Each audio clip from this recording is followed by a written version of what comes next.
us today how to put the valve back into a Paasche VL. This is the original valve system that they first came out with. There's a lot of tiny parts. I have a penny for size here. That's how small that spring is. So now getting this out of here, all I did was take this little square, it's kind of a square nut, off of the bottom, and then everything comes right on out. I want to make sure I put this on my screwdriver and get it ready. Just like that. So the first thing you'll see here is this piece. Let's see, get it in the camera properly. This piece and the grommet goes right on there, or O-ring, or whatever you like to call it. And then you push this all up into the airbrush. I just put it straight up in there. So it's got the grommet and the little valve there. Then you want to take the tiny spring. Tiny spring goes right over that, like that. And then of course I have this prepared on the end of my flathead, and I hope it stays on. It's basically, you just turn it in. Make sure the threads are in there properly. I don't know that the threads are in there properly. Let me back that out a little. Is it?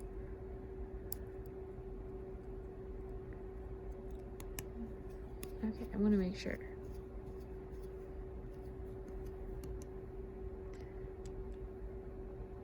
You need a very small flathead for this. Okay. It's in.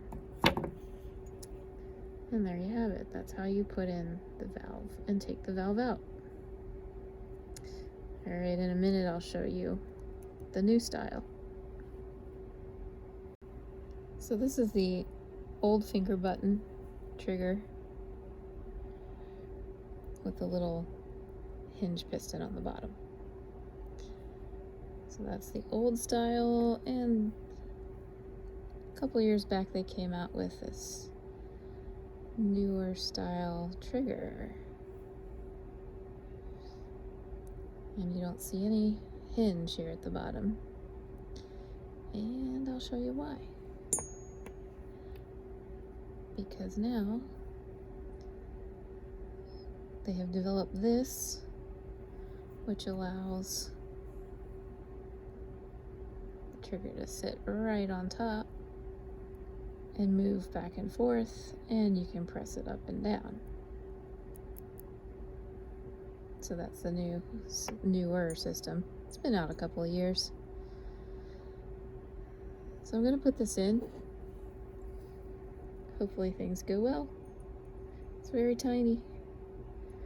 That goes up in there like such. And then I have the most minuscule spring, which is gonna go right on there. Okay. I'm gonna hope that stays there. And then here, super tiny little nut. I want to get this kind of ready on the end of my screwdriver. Is it gonna stay? Let's hope so. So tiny. I really need a smaller flathead, but this is the smallest one I could find today. Okay, stay there. Okay.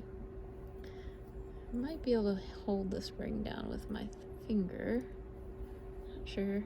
Or maybe just push it straight. There we go.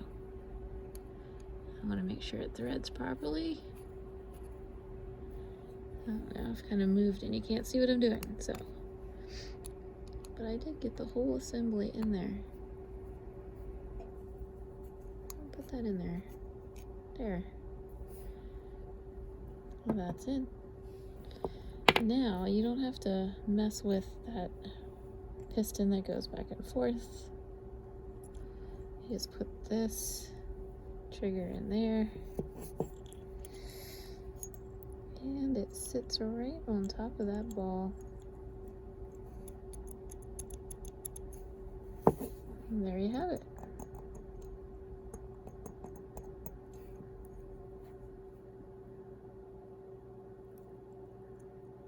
I'm still kind of a fan of the old trigger, but this is good. Alright, thanks for watching.